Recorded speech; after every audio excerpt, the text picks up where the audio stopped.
Welcome to the Intern Whisperer, the show all about the future of work and innovation. Today's Intern Whisperer tip of the week comes from Dr. Gary Chapman. He wrote this really great book called The 5 Languages of Appreciation in the Workplace. Some people may know it as the 5 love languages, but you can actually flip it over so it works just as easily for the people that are in the workplace. So we're going to just look at one of those 5 this week. So words of affirmation. You want to make sure that the words that you speak to your people that are with you is always sharing appreciation and recognition. So Elizabeth, I appreciate you. Thank you for being here. This is your last day of the show. It is indeed, and thank you for welcoming me. I feel very appreciated, and I have my entire time here. Oh, did you get your little present yet? Not yet. Okay. All right. And so we also have in here Matt. He is behind the scenes. He's going to be stepping into some of the conversation. I hope he has the show notes pulled up. Yep, I got them. All right. He's got my back. So that's awesome. So very good. Now, today's guest is David Washington, and he is the owner of co-owner of Meyers and Washington consulting firm, door-to-door marketing, and he is also participating. He's on the board. He is going to be assuming a leadership role in the Alta project. Thank you. Thank you for having me. Awesome. So our show is all about education, innovation, and the future of industries and jobs. All right. Every politician always talks about that. Yes. How many jobs are we actually going to bring to the world? Oh boy. How many jobs are being lost to automation? Okay, well, we're going to talk about that at the end. So, Elizabeth, why don't you kick us off with the questions? All right, absolutely. Thank you again, David, for being here. And would you please tell us a little bit about yourself using only 5 words? 5 words. Okay. Twin, loyal, honest, truthful, determined. Sounds like a Boy Scout to me. I swear. Yeah, but they have 2 fingers, I'm going to guess. Yes, they do. Yeah, so there's those twins. Yes. Yeah. Why those words, David? Well, twin, because I have a twin brother who's in Chicago. And when I was growing up, my nickname was Twin. So it stuck with me over the years. I've had other nicknames since then, but Twin has always been with me since a little kid. Oh, I have a question more. Yes. So does that mean you were the second born? I was the firstborn by 4 minutes. So why is it twin? I mean, the twin should be the duplicate that comes out after. Just embrace it. My brother went by the name Rebel. I don't know where that came from, but Twin was more fitting. It was easy for me to embrace that. When I say loyalty, honesty, and truthfulness. Those are 3 tenets of my practice, whether it's professionally or personally. And so those are things that those 3 values are values that I really try to live by every day. So it defines me. It's what I expect of myself. I expect that of the people that I'm in a relationship with, whether personally or professionally. And it's what I expect from the clients that I work with. That's very nice. And the last one was determination. Yes. Correct? That one I had to pull out of a hat there. It does make sense for me because like anyone who's seeking success in any manner or any way, you're going to be determined. You're focused on your goals and you just get after it, especially in this part of my life, older, seeing my accomplishments, my not so much accomplishments in the past. And after this year, roughly 18 months of the pandemic, you just really have to be determined about your goals to succeed. 18 months. Wow, that sounds like a really long time. Yes, it does. Oh my gosh, I hadn't thought about it in that number. I think 1.5 years, and it doesn't sound as long, but 18 months is the equivalent, and it is ridiculously long. Would you like to tell us about what did you want to be when you were a child? When I was a child, I always wanted to be 2 things. One, a Peace Corps volunteer, and the other was a U.S. Senator. Oh, wow. Yes, and I was able to accomplish one of them. You went in the Peace Corps. I was in the Peace Corps. I was a Peace Corps volunteer. Oh boy, back in the early 90s. Where did Thailand. you go? Thailand. Yes. Do you speak? Kupasa Tai Dai. Oh, well, he can. Sounds good. Are you still? Very cool. I can't be when I think hard about it. I'm also fluent in Spanish, and sometimes you'll hear a mixture of Spanish and Thai. But if I think about it, if I'm in a situation where I concentrate, I experience the Thai culture and the Thai people, and I can tell you that they're just like Americans. They like their rock and roll, their blue, and their Coca-Cola. And it was a good experience, a very good experience. Did your brother go too? No, he did not. All right. So this is where you guys kind of split in different paths, it sounds like. Actually, he was in college. Really? What Yes. does your brother do? My brother works for the state of Illinois. He is a deputy director for the Department of Children and Family Services. Oh, that's a hard job. Well, we like to tease him. My friend and I, a good friend from the neighborhood, we like to tease him and say that as an administrator, he just pushes paper from one side of the desk to the other. And two very important sections of government that really need good qualified people. Oh, definitely. It's a tough job, what my brother does, and coming up through the ranks, through the private agencies, through the state agency, it takes a toll. And I once worked for the Department of Children and Family Services as a manager, supervisor there for 21 odd years. And it took a toll on me. I worked with abused children and their families, and I can tell you some horror stories. Wow. Yeah. I worked for an attorney that was also doing family law. So I got to read a lot of those cases, and it is heartbreaking. Yes, it is. Yes, It is truly heartbreaking. Yeah. People are emotional creatures. And as such, as fiercely as they may love, they can also just as fiercely hate. And then the children become the weapons. What we do to our children, our elderly, and our pets can be despicable. Yeah, it sure enough can be. I agree. Well, on the lighter side, going back, Peace Corps, I find that just really interesting. I remember when I was looking into it, you have to sign up for a year. Actually, it was 2 years for us. Wow. We were Okay, so you were spending 2 years in Thailand? For our group, we were the 99th group to go to Thailand since the start of the Peace Corps under President JFK.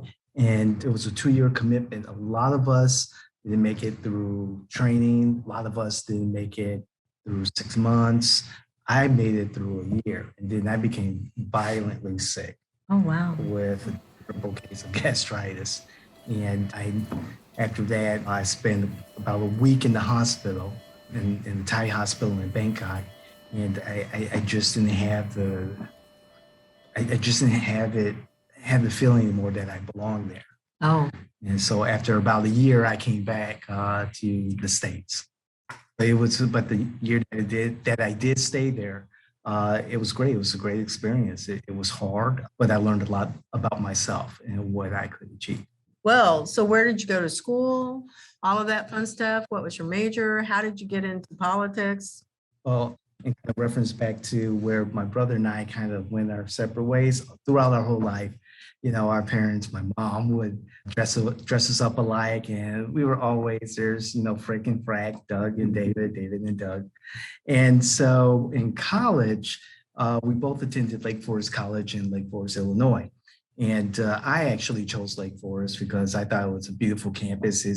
It's a wealthy community on the shores of Lake Michigan. And I was like, wow, this is beautiful, especially during autumn when I went to visit.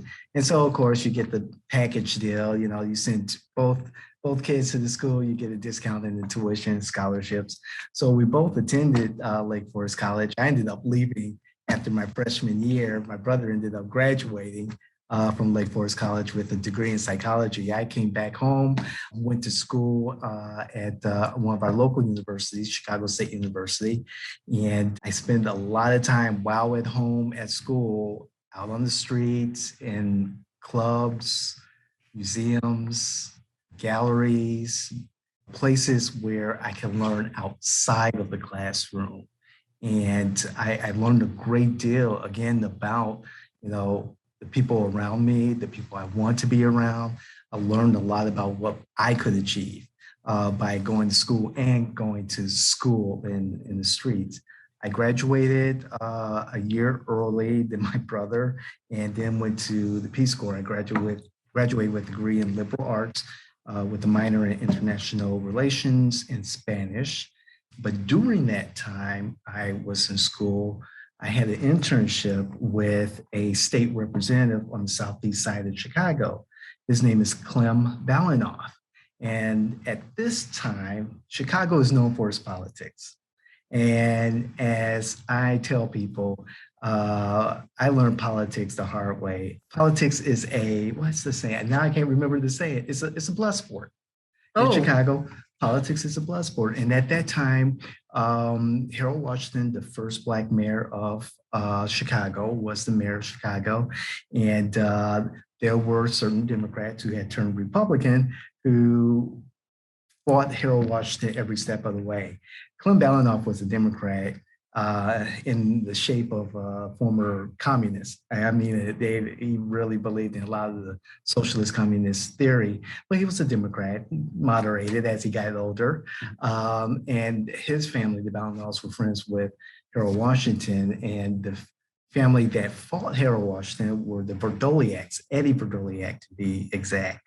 I think I'm on a real episode that should be ancestry.com. And I was in the thick of that. The 10th Ward, it's notorious. And I learned politics the hard way. And I did things that helped me prepare for my role today, and things that I'd rather not talk about. Interesting. I will incriminate myself. However, I learned a lot about what politics means to the community. I learned that politics is the community. And at the end of the day, if you don't have a good relationship with the community, you really shouldn't be in politics. Oh, that is so true. Mm-hmm. That is like a piece of wisdom right there. Yeah. So I went to the Peace Corps after they mailed my degree while I was in Thailand, because before I received my degree, and I came back and I started working on my master's in social work. And from there, different jobs with private agencies working in child welfare, family counseling. I started a career with the Department of Children and Family Services at about 24, 25. So you and your brother are very similar in those interests. I like to say he followed me. Okay. Well, we he did did. say that because you were firstborn. Exactly. I earned my master's in social work. I did counseling, crisis counseling on the side. I did therapy on the side. During my tenure with the department, I helped organize the managers and supervisors to become unionized. Then Governor Rod Blagojevich allowed that to happen with executive order. And so I put everything on the line, my job, my career, my family, and help organize the supervisors and managers. And now they're in the union. Wow. And I'm not with them anymore. So after about 21 years, it just wore on me, the struggle with our administration, with sometimes our own teams, the internal politics just was enough. And the department and I agreed to go separate ways. And I said I needed a fresh start. Casualties of my career were my marriage, my family, everything that I knew that defined me at that time. And so I said to myself, it's time to hit the reset button. And that's good. I came here to Florida in 2015, and I started working for the Children and Family Services here. So why Florida, though? Why Florida? Well, the two houses that I owned in Illinois, during winter, the winters in Chicago are brutal. Yes, they are. And I don't mind the cold. I don't mind the cold.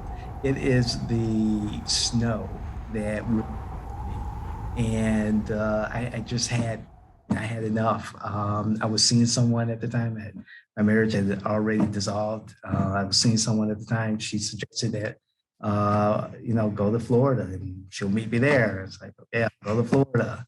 And I came down here to Florida. She followed 6 months later. I started working for DCF here in Florida. I found that they were corrupt, and I said, no, the hell with this. I'm going to kick back for a while and enjoy Florida. And I stumbled back into politics. That in itself is a story. Yeah, that's like a crazy good ride, though. It was. I don't regret anything. No regrets. I have had the time of my life. Some really great experiences, and again, no regrets. I enjoy what I do. I really appreciate everything that I've learned from the people that I've interacted with over the years. Yeah, and it sounds like you've made a lot of great positive change as well. I have. I definitely have. There were things that I realized that, you just shouldn't carry that burden. And you ask forgiveness when you're sincere and hope that forgiveness is given. And I wake up every day thanking the Lord for another beautiful day and hoping that each day is better than the last. So we have a lot of political tension, I would say, going on right now. Sure. How would you say is kind of the best way to move forward and potentially resolve that?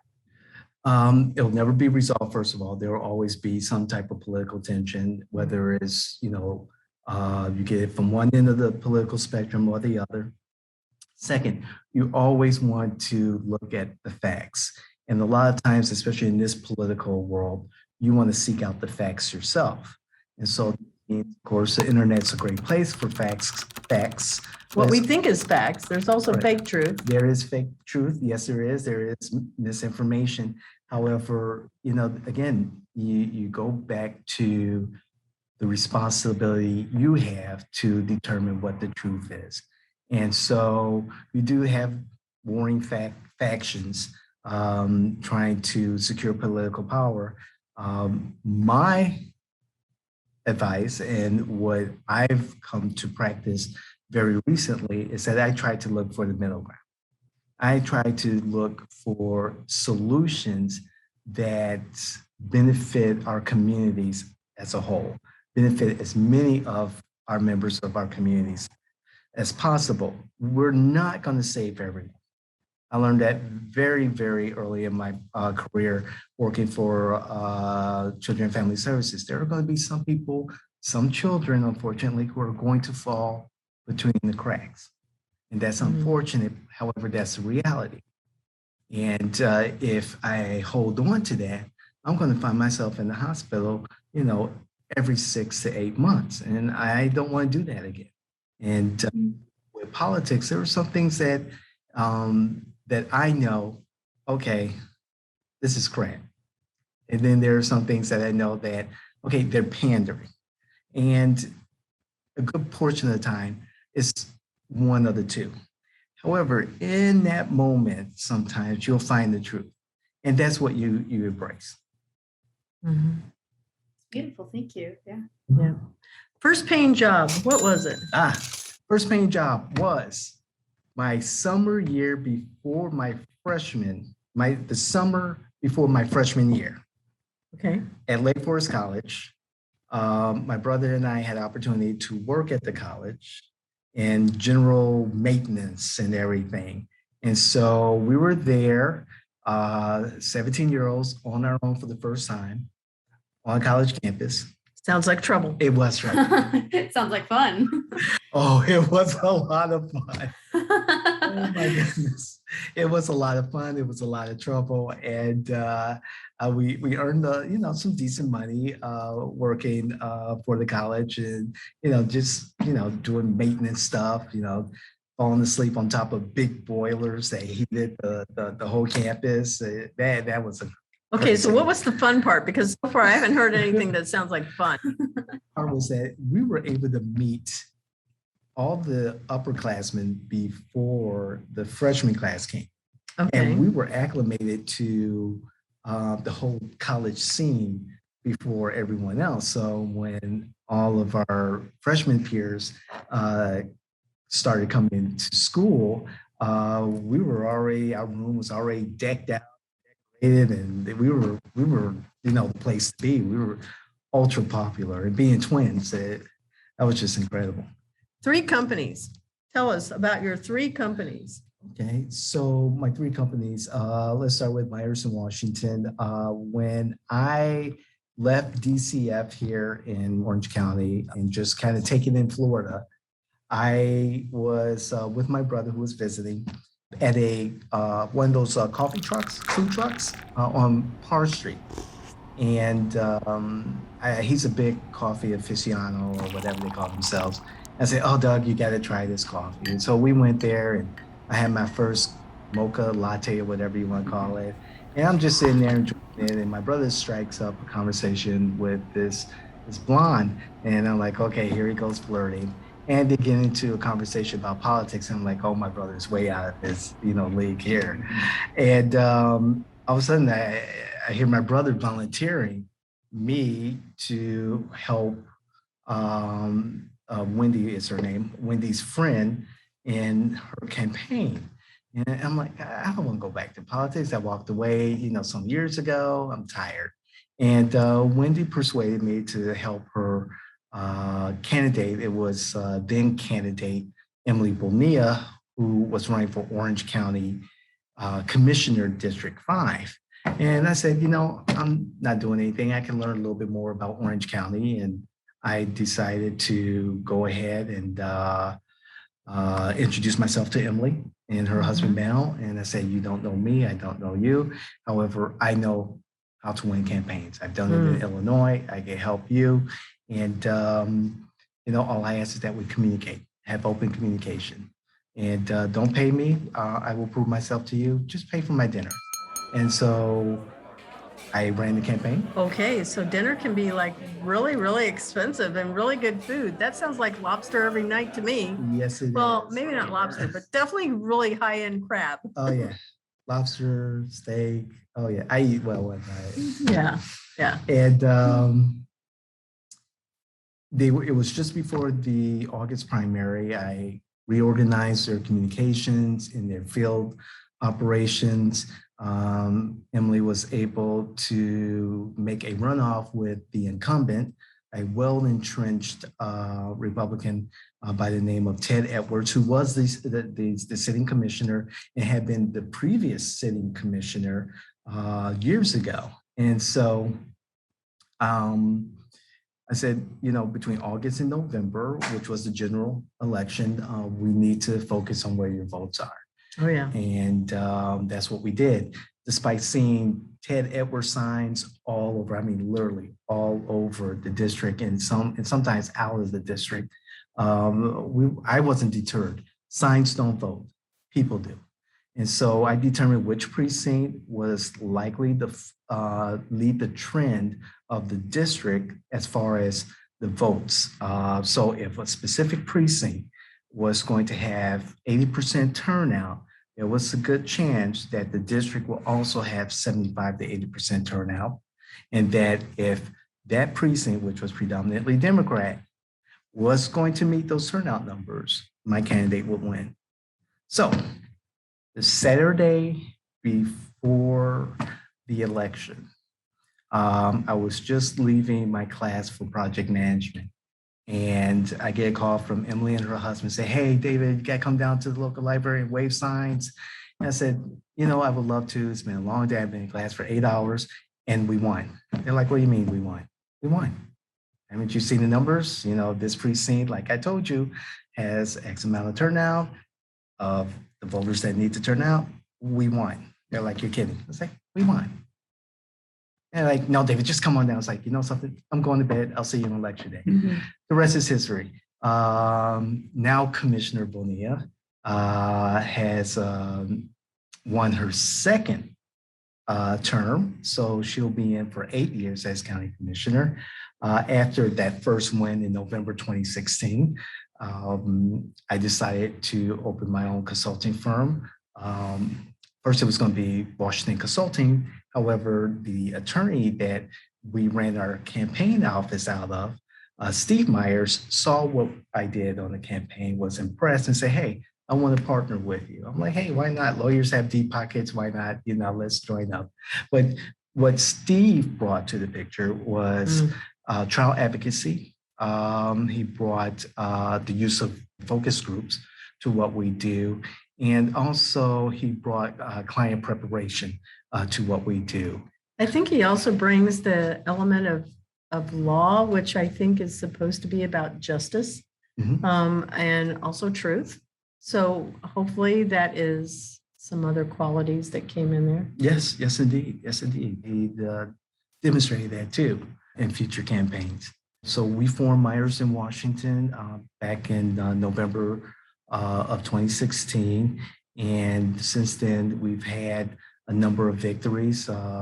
We can say that we contributed, influenced, or managed 3 of the current sitting county commissioners here in Orange County. There's 6 total. Hopefully in 2022, we'll make it 4 out of the 6, maybe 5 out of the 6, we'll see. However, that's one of our goals. We've also have championed, managed campaigns for successful ballot initiatives, charter amendment initiatives, and judges. So we're very happy with that. And because of our success, particularly our field operations during Meyers in Washington, we spun off a separate company dealing with our field operations. Our field director, Victoria Rampersad, formerly Victoria McCrae, but she's now married. She did such a great job that I created a standalone company for field operations for her. She is the chief operating officer. I'm the CEO. And from there, we blossomed to not just field operations and canvassing, but also IP marketing, digital canvassing. And that has, that helped us through the pandemic a great deal. Okay, reoccurring dream, what is it? Now I kind of think that it's going to be very futuristic. So actually, my reoccurring dream since I was a kid is very vivid, was being in a big metropolitan area, whether it's Chicago or Bangkok or somewhere big where there's bridges, and either running and trying to jump the bridge as it's opening, or driving and jumping the bridge. And that has been a recurring dream since I was a kid. What do you think it means? You probably know better. I think it means that if there's a challenge that I think is insurmountable, I'm going to still run up to that line and try to jump that bridge and try to get over to the other side and succeed. That's how I perceive it. I must admit that just before I went to Thailand, I had my Vespa scooter and I was running late for a meeting for the Peace Corps downtown Chicago. And I was crossing a bridge that was like a steel grate. And it was a windy day and air was coming up on the bottom. And I was just flying through it and I lost control and went to the windshield of my Vespa and were you okay? I ended up with like 21 stitches right across my forehead here. And I don't see it. It's somewhere, I think it's on this side. It's faded, thank goodness. Yeah. It's the Florida sun. And I cracked open my skull and it was just before I left for Thailand. Luckily, I was able to heal up and go, but that bridge, I think maybe that was it. That particular bridge was the dream. Granted, it wasn't opening at the time. However, if you saw the original Blues Brothers movie, the bridge that they jumped was the same bridge. Wow. Yeah, on the southeast side of Chicago. So. Oh, I remember that. Yeah. That's such a good movie. I wish they brought that movie back. Oh, because I just said it. Now it's going to show up and it's going to be in my feed. All of a sudden, it's going to be playing at Netflix or something. John Belushi has. Yeah. What? You're shaking your head? No. Why? Oh, no, we don't need to bring it back. It's perfect where it's at. Yeah, exactly. Yeah. No, I mean, watch it again. Oh, okay. For sure. No remakes, though. When I'm saying, bring it back, I don't mean, a remix or remake. I want to see the original. It's tough to know these days when you say, bring it back, what that means. we're gonna reimagining Ghostbusters and do all this. And Yeah, the new It was Ghostbusters kind of movie. hard to reimagine that one. That was good. I'm all for an all-female cast, but like, make the movie good. Yeah, Like, Yeah, that movie wasn't that good.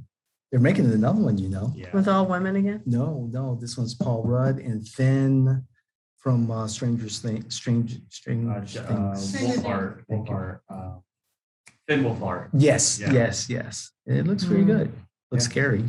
Well, you put Paul Rudd in it, it's going to be good. Yeah. If you put Paul Rudd, Ryan Reynolds, and Oh, I don't know geez. who else, there would be like a really good movie. Yeah, that would be a good cast there.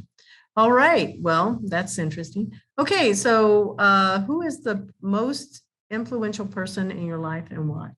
It's got to be several people. I'm thinking you're going to say your brother. Influential in the way that we've always been competitive towards one another. Mm-hmm. So in that way, he's always pushed me to be a better person. Mm. Sometimes not to be a better person, but a better competitor, Mhm. if that makes sense.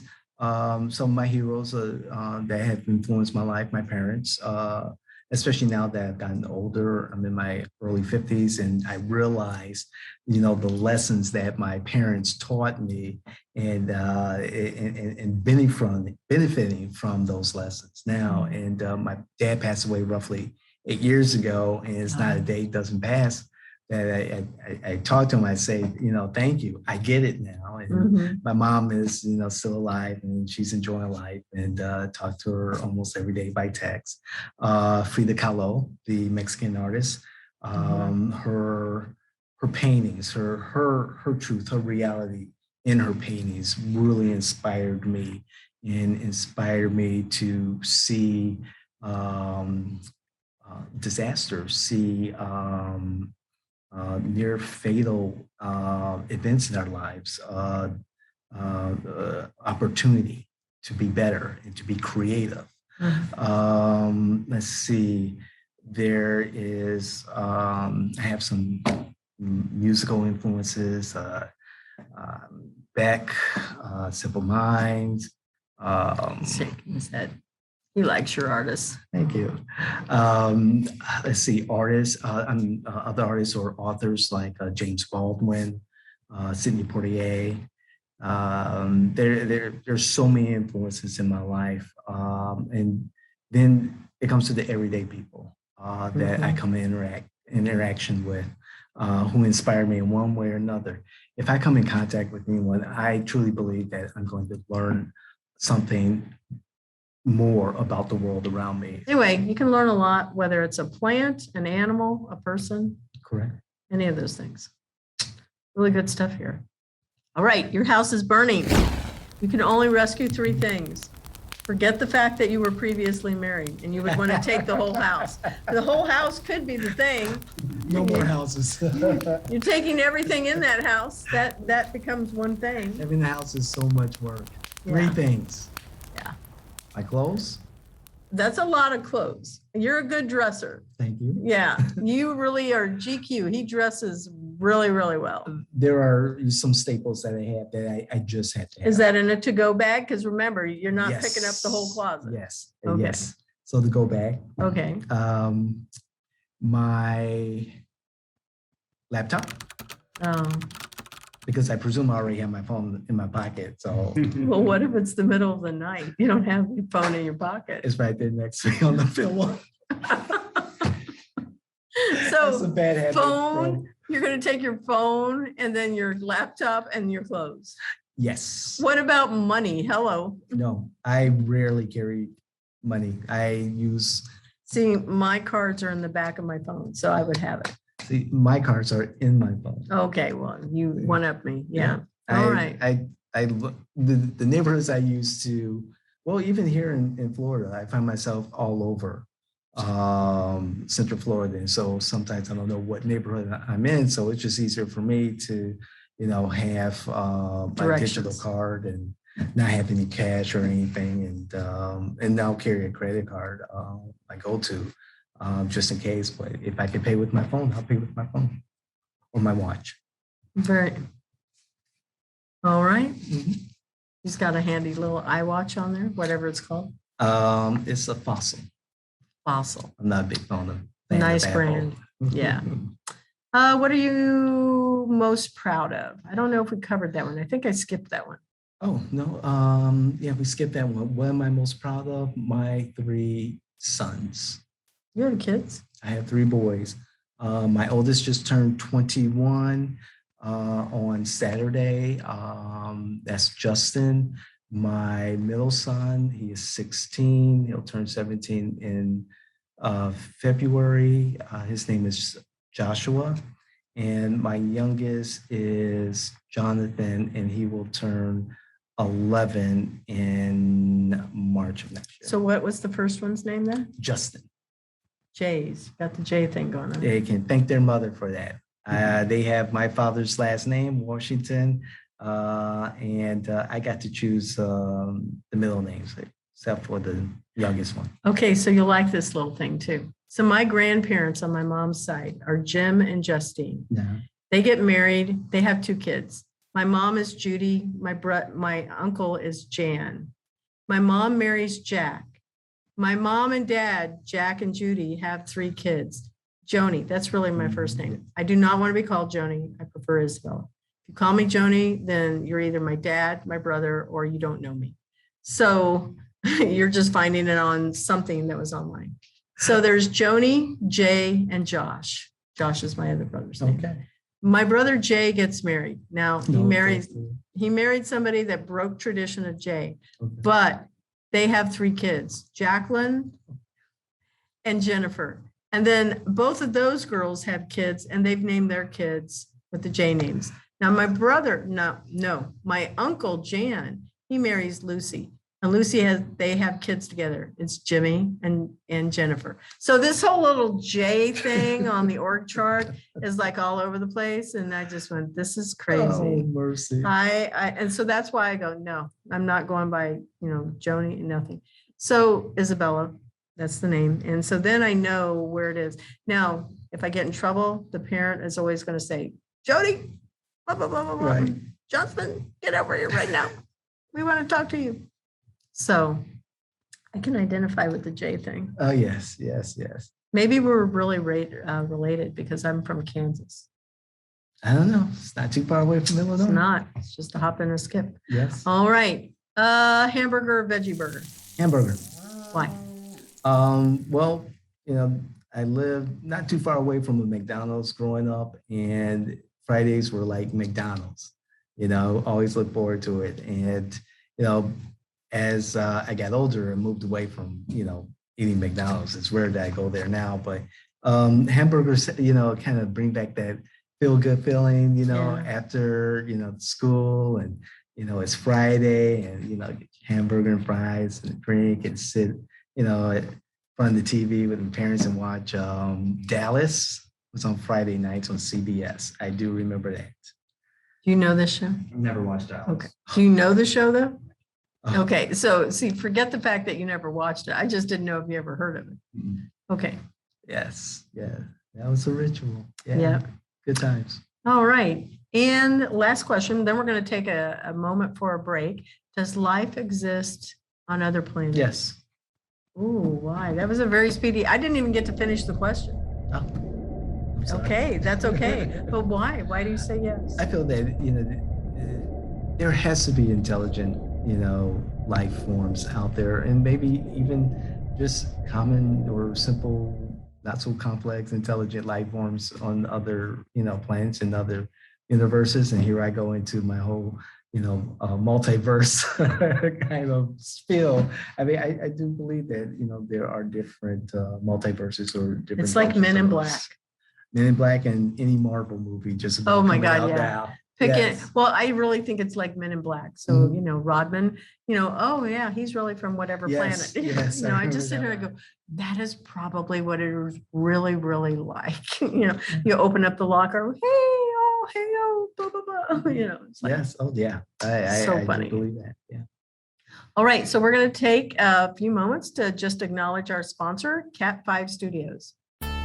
The Intern Whisperer is brought to you by Cat 5 Studios, who help you create games and videos for your training and marketing needs that are out of this world. Visit Cat 5 Studios for more information to learn how Cat 5 Studios can help your business. Thank you, Cat 5 Studios. All right, so we are back to our show, and it's all about the future of jobs in the industries in 2030. So, David, Yes. we only really have about probably 10 minutes left. So what do you think politics will look like in 2030? Because I pulled some articles and, it looks very futuristic. What I think is going to happen is, and that's only 9 years away, it's still possible. We will not have destroyed our planet. But I believe that the ability to ensure that we have secure election processes would take place. Now, I'm not sure if we have to go over and show our phone or our Facebook or something like that to confirm our identity, but I believe that there will be more ways of ensuring that people are voting and that the right to vote is, I'm going to say, secure. Because we've had political issues where other countries go and hack the results. We know that people's emails accounts are there. There's questions as of last year about, who really won the elections. So what do you think? We're looking at the year 2100 or 2030. Oh, 2030. Well, I've learned that at least on the federal level and even on local level, politics, legislation, government is slow moving. Yeah. So I believe that we'll still see government as we see it now with some incremental changes, particularly in the area of cryptocurrencies. They'll play a larger role in our So government. one economy? I believe one economy, yes. Yes. That's biblical, Yes, it is. Okay. Yes, it is. We'll see them a larger acceptance and emergence of cryptocurrencies. I also believe that there is, well, I'll just say this, time is pretty much has run out for the planet in regards to making any Impact on climate change. I was listening to a New York Times Daily Show report about the prospects for making any significant changes in reversing climate change, and it was not a rosy picture. And No, so it is not. with the way governments move, with their projected targets, 2050, 2030, I believe is too late. So climate will affect our politics as it is right now. Water will become more and more of an issue, not just here in America, but globally. There's a lot of work ahead. That is why I believe that there's this race to get into outer space, because people are going, well, where are we going to go? How are we going to live? People are thinking about that for sure. Even I sat there and I was thinking about it this morning. I went, well, I'm going to go get a new car. I need to go and get something that's energy efficient, right? What is that car? Because they're saying that it's going to be another 4 years before they even flip it over, and we're still using gas. Pretty much, yes. That's, or even longer, Yeah. depending on the fuel cells that are being used right now. Big question is, okay, when those die out, what do you do with those fuel cells, those lithium cells, those batteries? Everything that's fueling our phones, our computers, all of those things. They fill the landfill somewhere. Yep, they sure enough do. And then I was listening to another, the news yesterday morning, and they were talking about how turtles were showing up on beaches around the world, and they have some type of a virus. They don't know what it is. Oh boy. Yeah. And so they're following like the impact of what's happening. So water, when you mention water, it's going to be a really big deal. Obviously, people that have been going, oh no, climate change, not real. Yes. It isn't a political discussion. It is actual reality. Yes. You only have so much water. You only have so much food. To have the issues that are going on with COVID, I don't know how this sounds, but I believe that there's this place where everybody, we're kind of cleaning out the number of people that are going to be on this planet. Thinning the herd. Thinning the herd. Yeah, that's a better way of saying it for sure. But that's what I think what we're seeing, because food scarcity will continue. Correct. And I sat there and I thought about everything that I get to enjoy. And when I go into the grocery stores, I see empty shelves more than we ever used to. Yes. And I sit there and I think I better have a backup plan as to where I'm going to go and live. And it's not going to be in a mega mansion on a lake. Yeah. It needs to be something I That's- can tow behind me. So I'm going, okay, do I get a pickup truck? Is that what I'm going to get? They don't come necessarily in electric form. And how many places where I can actually charge a car? And Mhm. these are the things that occupy my mind. So I would think in politics, if I'm thinking this way, and I watch a lot of ads that are targeting millennials and Gen Z, and more specifically Gen Z, it's like, what are we doing? We've got to make sure our clothes last longer. We have to make Yes. sure. So that means somebody's going to be saying, hey, we're going to give up the phones. And they're really not phones. It might Oh, I be see where you're flip going with phones. this. Yeah. Microchips. Or old school. Yeah. It's going to be a phone that we are not accustomed to using. This is a computer. Yes. it This is what tells me what to buy, what to believe, what to watch, everything. Mhm. It is pretty much telling me what and how to live. That's correct. And so for those people that don't know how to, we'll say, cook food on their own without having it sent to them or delivered to them That's right. or anything, if you don't know how to do some of those things, Sew, cook, Change your clean, tire. Change your tire. Yes. use maps without MapQuest. That's right. Yeah. Oh my gosh. You're right. Yep. It's a new world. Brave new world. It will go back to that. There will be a place where reset will happen at some point. Mhm. I don't know. Any other thoughts on elections? We talked about climate, we talked about elections. Anything else that you think about that? Because, I found this one article is about the ecology is the new politics, and there's estimating that to 2100, year 2100. I went, gosh, who's going to be around? Environmental voters are one of the lowest propensity to turn out to vote among voters. And if environmental voters actually came out and vote, we would see movement on, a public policy about climate change and things like that. We tend to, as Americans, give away our power by not voting, by not participating in civics. And it's a shame, because it's consultants like me who are determining who your next representative is going to be. And it's not that, I believe I'm in the battle of good versus evil, and hopefully I'm on the good side. However, I'm not going to win all the time. Good is not going to win all the time. And so if there was more involvement by the public in our electoral process, perhaps we will see movement on some of our dire priorities, whether it's here in America or overseas. Politics is local. It's Yeah, it always kind of local. goes back to what you said at the beginning of the show, right? Come full circle. Yeah, where it's always about local, it's about community, it's about being able to make a difference. And I cannot stress that enough. I worked for the Nature Conservancy, and Sure. I am a big, tree lover and, plants and everything about that. But I know that I've become very comfortable Mhm. with the world that we're in right now. And I sat there and I thought, if more people cared about the environment as much as they care about fashion, or pick a topic that is just so irrelevant, we would have a different place. And I think about, what does it take to get food to me? Or what does it take to shop?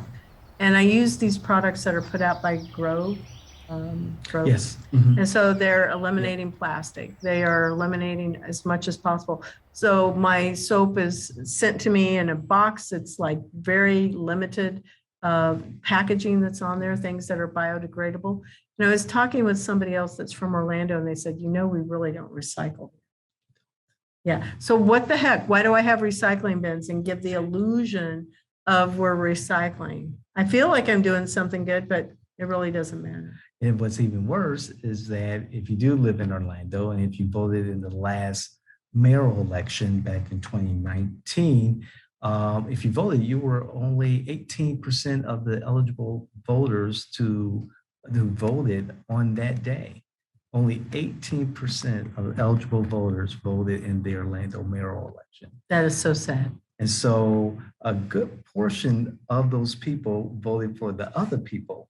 So you have a very small minority who reelected the mayor who has that policy of recycling in, let's say here in Orlando, and it's a facade. So how do you get more people, or how can people get more involved with local elections and voting? The hard way. Anyway. The hard way, unfortunately, and this is probably the best way to get people involved, is a disaster, is calamity, is conflict. Unfortunately, people react to George Floyd last year.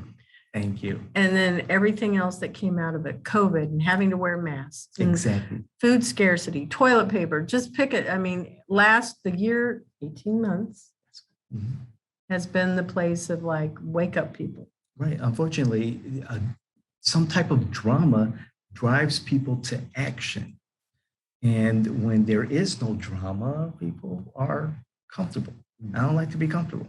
I like to, rattle the cage. I like to, persuade people to, get up off their duffs and participate.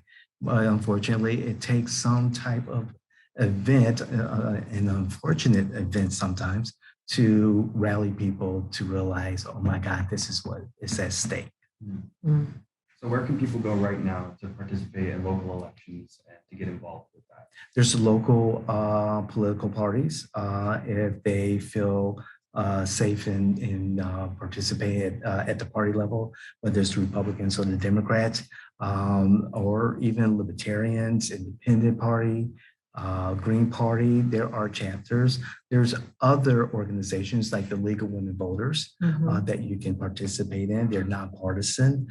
They have chapters throughout Central Florida. They have one here in Orange County. And there's many other nonpartisan organizations like the Voters Education Coalition of Central Florida, my not-for-profit that studies outreach, advocacy, persuasion in elections. There's universities. There's the student government. There's the student Democrats, student Republicans. So just about anywhere you can get engaged. And any group that is really important to you, honestly, because if environmental issues are important to you, they always have legislative ways that you can get involved and participate. So the Nature Conservancy, like I said, that's where I worked for 2 years. It was always, there was a way to get to those groups. So just pick, if it's butterflies or bees, which we know those are having issues also, then find the bee group that's here in town and then say, okay, what is it that I need to do to help save bees? They'll tell you exactly what you need to do. Oh, yeah. So, whether it's a cause or a political office, you can always get involved. Just for as long as we have phones with lithium in them, right? Lithium? Lithium, yes. Yeah. Then we have to make sure that you Google and you use the phone responsibly. So, well, best mentoring advice you want to share with our listeners? Best mentoring advice I have is listen, actively listen, effective communication, and have a moral compass. Know that there are things that you are willing to do and things that you're not willing to do. And have a personal creed. Mine is truth, honesty, and loyalty. Good words to live by. How can our listeners contact you? Is website, social channels, email, LinkedIn, what is it? And how can we reach you? Right now I have, oh boy, you can always type into Google Meyers and Washington. Spell it, Meyers. MEYERS Yep. in Washington. Or you can type in door to door I4, that's my other company. Door with the number 2, right? The number 2, or spell it out, T-O. Okay. Yes.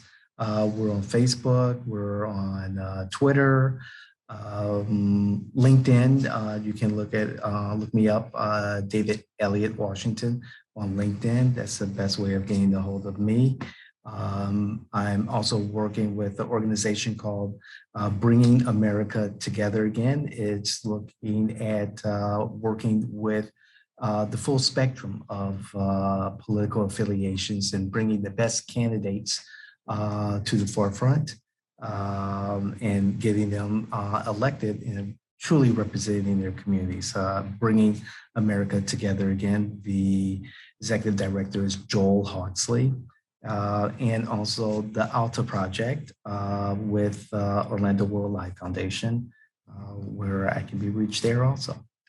Very nice. Well, I also want to say thank you to our sponsor, Cat 5 Studios, to our production team, Elizabeth Herbert. This was her last day. Nick Morales, video editor, intern, audio, sound, and music by Matt Miller and Dave Francis. And soon to be coming will be Becca Coffey. She will be joining us here. Matt will be also heading up with the questions. So you're going to get to know these two people a lot better. Be sure and visit Intern Pursuit at internpursuit.tech, TECH, to learn how you can get matched with amazing intern talent and be recognized as an employer for change. David, thank you for being on the show. It was my pleasure. I really enjoyed it. Oh my gosh, I love working with you. Thank you. I enjoy it, Isabella. I do. I really do. Thank you. All right. Well, you all take care. Subscribe to us on Podbean.